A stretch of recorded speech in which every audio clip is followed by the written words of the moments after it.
Welcome to the Pardes channel. Today we explain Prophets Joshua chapter 23 in a clear and simple way, step by step.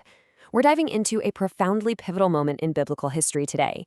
What we're looking at is a great leader's final, incredibly urgent warning to his nation right before he passes away. It's a heavy chapter, but it is packed with meaning. Here is a quick look at our agenda for this explainer. We're going to move linearly through Joshua's final warning, and we are not going to skip a single verse. We'll start with the context, walk through the chapter in 3 distinct blocks, pull out some practical life lessons, and then wrap up with a recap. All right, section 1, context. Let's look at Joshua's final days and figure out exactly where we are in the narrative. So to set the stage, a long time has actually passed since Moses died and the Israelites crossed the Jordan River. Those heavy initial military campaigns to conquer the land of Canaan, those are in the past now. As the very first verse tells us, Israel finally has rest from all their surrounding enemies. It's a time of peace. Now Joshua, their great leader, is described as Zaken. That's the Hebrew word for an elder, someone who is well advanced in years. He knows his time on earth is coming to a close, and because of that, he needs to give his people one final, absolutely critical set of instructions. So he summons all of Israel. Specifically, he calls their elders, their heads, their judges, and their officers to hear exactly what he has to say.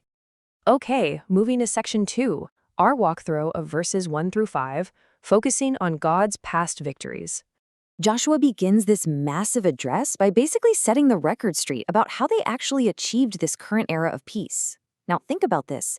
Joshua is a brilliant, legendary military commander, right? Yet he immediately shifts the credit entirely away from himself and his armies. In verse 3, he reminds the leaders of Israel that it was the Lord their God who fought for them directly. He's telling them, look, your presence in this land is not the result of your own military genius or some tactical superiority. It's a direct result of God's intervention on your behalf. He tells them, you yourselves have seen everything the Lord your God has done. It's a direct call for them to bear personal witness to the divine miracles that they literally lived through. Moving into verses 4 and 5, Joshua gets very specific about the geography of their situation. He reminds them that he has allotted the land as a nachalah, which is the Hebrew word for a permanent inheritance for their specific tribes. And he outlines the territory. It spans all the way from the Jordan River in the east over to the Great Sea, the Mediterranean in the west. Now, importantly, this allotment includes both the nations they have already conquered and the ones that actually still remain unconquered in the land. But Joshua doesn't leave them worrying about those remaining enemies. He gives them a powerful, comforting assurance in verse 5.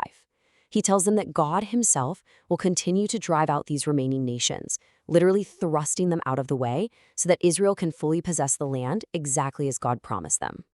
That brings us to section 3, covering verses 6 through 11. This is Joshua's strict charge to obey. In verse 6, Joshua pivots. He moves from talking about God's past faithfulness to laying out the foundational requirement for Israel's future success. Because God has done his part, Israel now has to do theirs. And Joshua demands complete, unwavering adherence to the literal text, the Sefer Torah Moshe, the book of the law of Moses. He commands them to be very strong, to keep and to do all that is written. And notice the phrasing, without turning aside to the right or to the left. There is literally no room for compromise here. They have to be perfectly aligned with the written text, treating it as their absolute, unshakable guide for how they live. So, what does obeying the law of Moses actually look like in practice? Well, verse 7 lays out strict rules of separation. Joshua issues a very firm warning to maintain total religious and cultural isolation from the unconquered nations that are still living among them. The Israelites are flat out forbidden to mix with them. Furthermore, there is an absolute ban on anything related to the local idols. It's comprehensive. They cannot even mention the names of these foreign gods. They definitely cannot swear oaths by them. They cannot serve them, and they absolutely cannot bow down to them. The boundary here must be incredibly sharp. Any flirtation with the surrounding pagan culture is strictly off limits. Instead of mixing with others and adopting foreign practices, verse 8 instructs the Israelites on exactly what they should be doing instead. They must hold fast to the Lord their God. Now, the Hebrew word used here is debak, and it is such a great word. It means to cling, to cleave, or to stick to something like glue. It is a highly active, intentional word. They have to stubbornly attach themselves to God, binding their entire destiny to him, exactly as they have done up to this point under Joshua's leadership. And why is it so crucial that they cling only to God? Well, verses 9 and 10 drop this absolutely staggering statistic. Because the Lord fights for them, a single Israelite has the literal military strength to rout 1,000 enemies. 1 to 1,000. No one has been able to withstand them. This massive, impossible ratio represents the disproportionate supernatural power that comes exclusively from their obedience to God. Their strength isn't biological, it isn't technological, it is deeply spiritual. If they maintain their connection to God, they become mathematically impossible to defeat on the battlefield. Therefore, verse 11 wraps up this middle section by summarizing the ultimate requirement. Their continued survival, the peace they're enjoying, and that supernatural military strength, it all completely depends on carefully loving God. The text urges them to take diligent heed to themselves to love the Lord. Notice the inward focus of that command.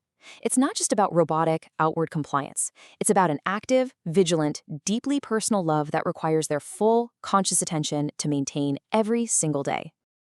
And that brilliantly sets the stage for Section 4, our walkthrough of verses 12 through 16. These are the warnings of ruin, and the tone takes a very serious shift here. Verse 12 outlines the exact actions that will break the covenant. Joshua warns them about turning back, allying with the survivors of the foreign nations, intermarrying with them, and associating with them. Basically, Joshua is warning against the subtle, gradual slide of cultural assimilation. Because let's be honest, it never happens all at once, right? It starts with convenient political and social alliances. Then it moves to casual association. And inevitably, it ends with intermarriage, which fully blurs the lines of their distinct identity and completely severs their unique bond with God. And if they do go down that road of assimilation, the consequences are going to be devastating. Verse 13 explicitly warns that God will immediately stop driving those nations out. Instead, those very same people will become literal traps for them. The Hebrew words are pak for traps and mokesh for snares. Joshua uses these incredibly vivid, painful physical metaphors to describe a spiritual downfall. He says the surrounding cultures will become whips on their sides and thorns in their eyes until Israel perishes entirely from the good land. Compromising their boundaries isn't just going to dilute their culture, it's going to lead to fatal entanglement and absolute, total ruin. Then, in verses 14 and 15, Joshua makes a chilling comparison. He tells them plainly that he is about to go the way of all the earth, which is a polite, poetic way of saying he's dying. But before he goes, he asks them to recognize with all their heart and soul that God has fulfilled every single good promise he made to them. Not a single word failed. But, and this is a massive but, there is a dark reality to this two-sided covenant. Just as God kept his positive promises, if they disobey, God will be equally faithful to deliver every threatened evil until he has utterly destroyed them from off this good land. It's a sobering reality check. So the crucial takeaway in verse 16 is this tragic, step-by-step roadmap to ruin. Joshua is showing them exactly how idolatry leads directly to losing the promised land. Step 1, violating the covenant of the Lord. Step 2, serving and bowing down to other gods. Now that betrayal directly triggers step 3, where the Lord's anger burns fiercely against them. And that inevitably results in step 4, perishing quickly from the good land he gave them. It is a simple, unavoidable sequence of cause and effect, and Joshua is pleading with them to avoid it at all costs. Section 5, Practical Life Lessons. Having analyzed the exact, literal text of the chapter, let's step back for a moment and look at the key, simple ideas we can actually apply to our own lives today. We really have to ask ourselves, how does a historical, military, and spiritual charge from thousands of years ago help us improve ourselves right now? Well, even though the text is ancient and the setting is very specific, the human behaviors and the pitfalls Joshua describes, they are absolutely timeless and they are incredibly modern. We can actually break the application down into 3 straightforward steps, mirroring the flow of Joshua's speech.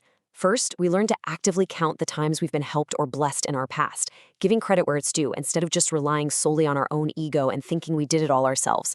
Second, we must remain steadfast and stubborn in our highest morals and principles, clinging to them like glue.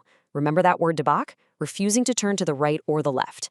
And third, we have to recognize the fatal danger of slowly compromising our boundaries. Associating with the wrong crowds or tolerating bad habits won't just inconvenience us. As Joshua warned, those environments will slowly trap us, and they will become thorns in our eyes.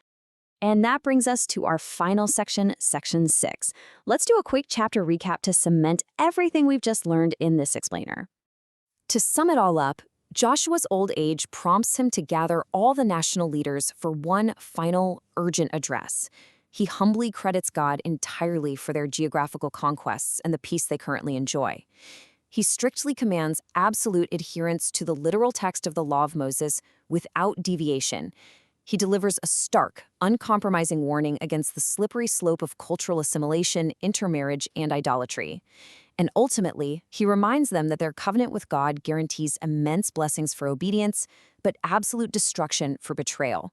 In short, Joshua leaves his people with a very clear choice: remain isolated and faithful to thrive, or assimilate and be destroyed. This entire chapter leaves us with a deeply provocative final thought. Peace is never permanent. It is not something you achieve once and just get to keep forever without any effort. True peace requires an active, daily, faithful commitment to our highest values. Thank you for learning with us. If this helped you understand the chapter better, like, subscribe, and join us for the next chapter.